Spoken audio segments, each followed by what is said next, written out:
Hi friends, নমস্কাৰ পুনৰবাৰ আপোনালোকক মোৰ YouTube চেনেললৈ স্বাগতম জনাইছো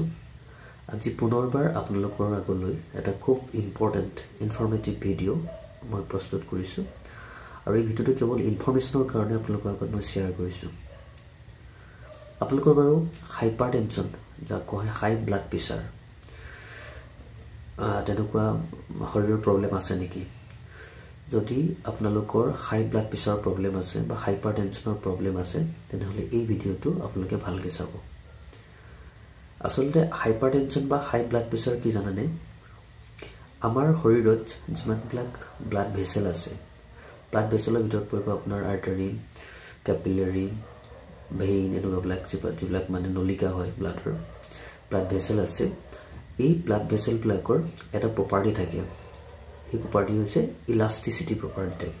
ইলাস্টিক ইফেক্ট থাকে মানে ইলাস্টিসিটি আৰু এই ইলাস্টিসিটি কাৰণে আমাৰ ব্লাড ভেসেল বিলাকত থ্ৰুদি মাজেদি ব্লাডটো খুব সুন্দৰকে নৰমালি অহাজা কৰি থাকিব পাৰে যদি ইয়াৰ ইলাস্টিসিটি প্ৰবলেম আহি যায় প্ৰপাৰ্টিটোত যদি প্ৰবলেম আহি যায় তেনেহলে কি হয় আমাৰ ব্লাড ভেসেল বিলাকৰ মানে ওয়ালখন টান হৈ যায় মানে থিকনেসটো কমি যায় আৰু থিকনেসটো কমি যোৱাৰ লগে লগে কি হয় যে কনস্ট্ৰিকশন হৈ আহে ব্লাড ভেসেল বিলাক তেতিয়া আমাৰ ব্লাড প্ৰেছাৰটো লাহে লাহে বাঢ়িবলৈ আৰম্ভ কৰে ব্লাড প্ৰেছাৰ সাধাৰণতে কি হয় আমাৰ হাৰ্টটো যেতিয়া ব্লাডটো মানে চেপা মাৰি ধৰে তেতিয়া মানে ব্লাডটো হাৰ্টৰ পৰা গোটেই শৰীৰৰ অংগবিলাকলৈ গুচি যায় আৰু হেতু কোৱা হয় সিস্টোলিক ব্লাড প্ৰেছাৰ আৰু যেতিয়া ৰিলেক্সেশন হয় মানে বডি প্ৰত্যেকটো পাৰ্টৰ পৰা যেতিয়া ব্লাডটো নতুনকৈ ঘূৰি আহে পুনৰ উভতি আহে বা যেতিয়া হাৰ্টৰ ৰিলেক্সেশন হয় তেতিয়া হেতু কোৱা হয় ডায়াস্টলিক ব্লাড প্ৰেছাৰ অৰ্থাৎ নৰমালি আমাৰ শৰীৰত মানে ব্লাড প্ৰেছাৰ হ'ব লাগে 120 সিস্টোলিকটো 120 হ'ব লাগে আৰু ডায়াস্টলিকটো আপোনাৰ 80 হ'ব লাগে কিন্তু এডাল্টত নৰমাল এডাল্টত কেতিয়াবা 130 মানে সিস্টোলিক আৰু আপোনাৰ ডায়াস্টলিকটো নৰমাল এডাল্টত মানে কেতিয়াবা 90 দেখা যায় 90 হৈ দেখা যায় মানে মিলিমিটাৰ অফ মাৰ্কাৰী গতিকে এইটো হৈছে জেনাৰেল আপোনাৰ ব্লাডৰ এটা নৰমাল ব্লাড প্ৰেছাৰৰ ইউনিট হয় এতিয়া আমি যদি খোৱা আহাৰত আমাৰ বিশেষকৈ ব্লাড প্ৰেছাৰটো হাইপাৰটেনচনটো নিৰ্ভৰ কৰে খোৱা আহাৰৰ ওপৰত আমাৰ কাৰ্যপ্ৰণালীৰ ওপৰত নিৰ্ভৰ কৰে আমাৰ লাইফষ্টাইল এইটো সাধাৰণতে কোৱা হয় হাইপাৰটেনচন আৰু ব্লাড সুগাৰ এইটো কোৱা হয় আপোনাৰ লাইফষ্টাইল ডিজিজ বুলি কোৱা হয় আপোনাৰ লাইফষ্টাইলটো কেনেকুৱা তাৰ ওপৰত বেছ কৰি এই আপোনাৰ এইবিলাক মানে হাই ব্লাড প্ৰেছাৰ হওক বা হাই ব্লাড সুগাৰ হওক এইবিলাক প্ৰবলেম শৰীৰত দেখা যায় গতিকে আগৰ দিনৰ মানুহবিলাকৰ কি হয় এইবিলাক ব্লাড প্ৰেছাৰ প্ৰবলেম প্ৰায় নাই হেতু মুহূৰ্তত হয়তো নাছিলেই মানুহৰ কাৰণ হেতু মুহূৰ্তত মানুহবিলাকে কি কৰে অনবৰতে তেওঁলোকৰ বডিটো ওয়াৰ্কআউট হৈ থাকে কাৰণ কলে সেই দিনত তেতিয়া দিনৰ মানুহবিলাকৰ কেৱল এটাই আছিলে ইন্টেনশন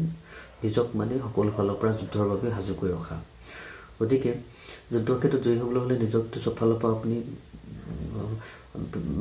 ওয়াৰ্কআউট কৰি ৰাখিব লাগিব বা প্ৰিপেয়াৰ কৰি ৰাখিব লাগিব হয়তো সেই দিনত এইবিলাক বেমাৰ তেতিয়া নাছিলে গতিকে আজিৰ দিনতে মানুহবিলাকৰ বেমাৰ হ'বলৈ আৰম্ভ কৰিছে যেটো কোৱা হয় লাইফষ্টাইলৰ কাৰণে লাইফষ্টাইলটো সলনি হোৱাৰ কাৰণে মানুহৰ হাইপাৰটেনচন হ'বলৈ আৰম্ভ হয় ব্লাড সুগাৰ বাঢ়িবলৈ আৰম্ভ কৰে এনেকুৱাবিলাক হয় গতিকে এক নম্বৰ কথা হৈছে হাইপাৰটেনচন হোৱা মানে ব্লাড প্ৰেছাৰ বাঢ়ি যোৱা হৈছে লেক অফ এক্সাৰসাইজ আপোনাৰ যেতিয়া এক্সাৰসাইজৰ অভাৱ হয়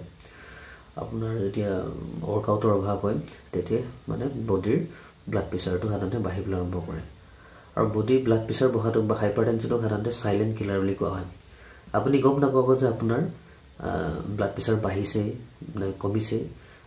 আপুনি ফিল কৰিব নোৱাৰিব গতিকে এইটো কাৰণে কোৱা হয় ইয়াক সাইলেন্ট কিলাৰ মাত্ৰ যেতিয়া আপুনি মেচিনত চাব তেতিয়াই গম পাব যে হয় আপোনাৰ ব্লাড প্ৰেছাৰটো বাঢ়িছে গতিকে সেইটো কাৰণে সাইলেন্ট কিলাৰ বুলি কোৱা হয় গতিকে ইয়াৰ পৰা আমাক প্ৰিভেনচন কৰাৰ এটা উপায় আছে আমি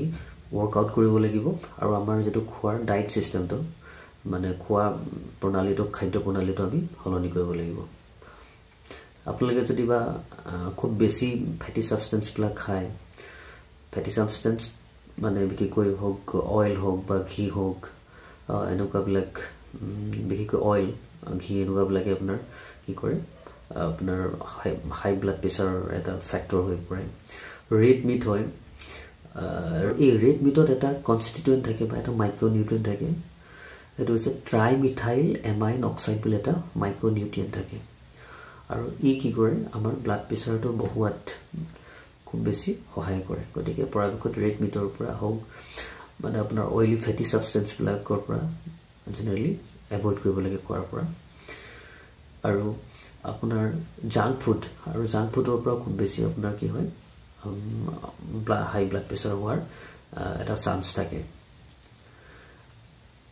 আৰু সল্টি আৰু এটা ইম্পৰ্টেণ্ট কথা আছে সল্টি বস্তু মানে নিমখীয়া বস্তুৰ পৰা আপুনি যিমান পাৰে সিমান এভইড কৰিব লাগে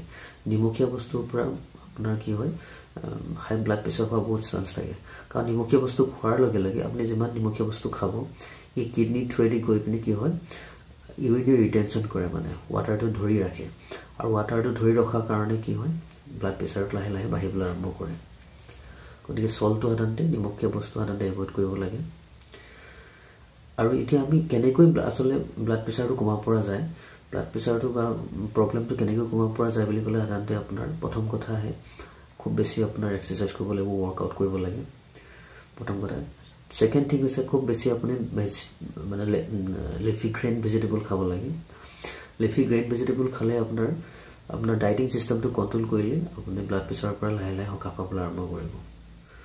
তাৰোপৰি আপোনাৰ কি হয় এটা মেণ্টেল ৰিলেক্সেশ্যন দৰকাৰ হয় মানসিক বা সকাহ যেটো মেণ্টেল ৰিলেক্সেশ্যন দৰকাৰ হয় যদি আপুনি অতি বেছি টেনচনত থাকে বা মানসিক চাপত থাকে তেতিয়া আপোনাৰ ব্লাড প্ৰেছাৰটো বাঢ়িবলৈ আৰম্ভ কৰে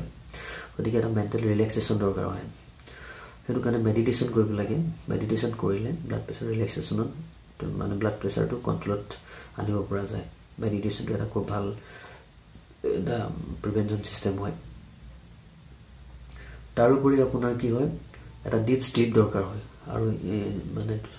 টোপনিটো সুন্দৰকৈ নৰ্মেল কৰি ৰাখিব লাগে টোপনি নৰ্মেল হ'লে আপোনাৰ ব্লাড প্ৰেছাৰৰ প্ৰব্লেমটো লাহে লাহে কমি আহে এতিয়া এটা আপোনাৰ ইম্পৰ্টেণ্ট কথা কি জানেনে এটা আৰম্ভণিতে ধৰিছো আপোনাৰ ব্লাড প্ৰেছাৰটো বাঢ়িছে বা আপোনাৰ হাইপাৰটেনশ্যন হৈছে বুলি গম পাইছে এতিয়া প্ৰথমতে আপুনি কেনেকৈ কি সিস্টেমত আপুনি ভাল কৰিব বা ট্ৰিটমেণ্টটো কি পদ্ধতিৰে ল'ব প্ৰথমতে আপুনি ঘৰুৱা ট্ৰিটমেণ্ট ব্যৱহাৰ কৰিব পাৰে ঘৰুৱা ট্ৰিটমেণ্ট আপোনাৰ ঘৰুৱা ট্ৰিটমেণ্ট হিচাপে আপুনি গাৰ্লিকটো ব্যৱহাৰ কৰিব পাৰে মানে নহৰু সাধাৰণতে কমনলি নহৰু ইউজ কৰা হয় ঘৰুৱা পদ্ধতিৰে নহৰু ইউজ কৰিলে নহৰু এটা এণ্টি অক্সিডেণ্ট থাকে তাত নহৰুত গতিকে এণ্টি অক্সিডেণ্টৰ প্ৰভাৱত কি হয় ব্লাড ভেছেলবিলাক ৰিলেক্সেশ্যন মানে ব্লাড ভেছেলবিলাকত মানে কি হয় এটা ৰিলেক্সেশ্যন ইফেক্ট দিয়ে গতিকে আপুনি ঘৰুৱা পদ্ধতিৰে নহৰু ইউজ কৰিব পাৰে বা জিঞ্জাৰ বা আদা ব্যৱহাৰ কৰিব পাৰে আপুনি আদা ব্যৱহাৰ কৰিলেও ব্লাডৰ মানে কনষ্টিটুৱেঞ্চিটো বা কনষ্ট্ৰিকশ্যনটো লাহে লাহে কমাই দিয়ে ব্লাড চেলবিলাকৰ আদা ব্যৱহাৰ কৰিব পৰা যায় তাৰোপৰি আপোনাৰ অৰ্জুনা বাৰ্ক ব্যৱহাৰ কৰিব পৰা যায় অৰ্জুন গছৰ ছালো সাধাৰণতে ব্লাড প্ৰেছাৰ ব্যৱহাৰ কৰা হয় হাই ব্লাড প্ৰেছাৰত তাৰোপৰি আপোনাৰ এটা ইম্পৰ্টেণ্ট বস্তু কি হয় আপোনাৰ হাৰ্বেল প্লেণ্ট প্ৰডাক্ট হয় জেনেৰেলি বহুতে ব্যৱহাৰ কৰে কেৱল এইটো ইনফৰমেশ্যনৰ কাৰণে কৈছোঁ মই নেফাফু বুলি কয় অসমীয়াত আৰু চাইণ্টিফিক নেম হৈছে ক্লৰিডেণ্ডাম ক্লৰোব্ৰক্ৰিয়ানাম গতিকে অসমীয়া তাৰ নাম হৈছে নেফাফু গছ আৰু নেফাফু গছৰ সাধাৰণতে ব্যৱহাৰ কৰে ব্লাড প্ৰেছাৰত আৰু এইটো কি হয় আপোনাৰ বইল কৰিব লাগে গছৰ পাতটো বইল কৰি পিনি তাৰ পেচিপিটিটো মানে চেপি পিনি তাৰ পানীটো খাব লাগে সপ্তাহত 2 দিন খালেও হয় এইটো তেনেকৈ বহুতে খোৱা দেখা যায় আৰু এইটো খালে তাৰ ৰিজাল্ট পায় বুলি বহুতে কয় প্ৰেক্টিকেল গতিকে আৰম্ভণিতে যদি আপোনালোকৰ ব্লাড চুগাৰ মানে ব্লাড প্ৰেছাৰ ধৰা পৰে তেনেহ'লে ঘৰুৱাভাৱে আপুনি এইকেইটা মানে পদ্ধতি ব্যৱহাৰ কৰিব পাৰে যদি এইকেইটা পদ্ধতিত ৰিলিফ নাপায় তেনেহ'লে আপুনি এলোপেথিক চিষ্টেমত যাব লাগিব ডক্টৰৰ সৈতে ডিছকাছ কৰিব লাগিব আলোচনা কৰিব লাগিব গতিকে প্ৰেছাৰৰ কাৰণে খুব ধুনীয়াকৈ ক্লাছিফাইড কিছুমান মেডিচিন আছে গতিকে ডক্টৰে আপোনাক এডভাইচ কৰিব বা কাউন্সেলিং কৰিব তাৰপিছত ঔষধ খাবলৈ দিব গতিকে আপোনাৰ নিজৰ ছেটিছফেকশ্যনৰ কাৰণে প্ৰথমতে এইকেইটা পদ্ধতি আপুনি ব্যৱহাৰ কৰিব পাৰে চ' আজিলৈ ভিডিঅ'টো ইমানেই আছিল যদি ভিডিঅ'টো চাই ভাল পালে লাইক কৰিব আৰু শ্বেয়াৰ কৰি মোৰ চেনেলটো ছাবস্ক্ৰাইব কৰি দিব ধন্যবাদ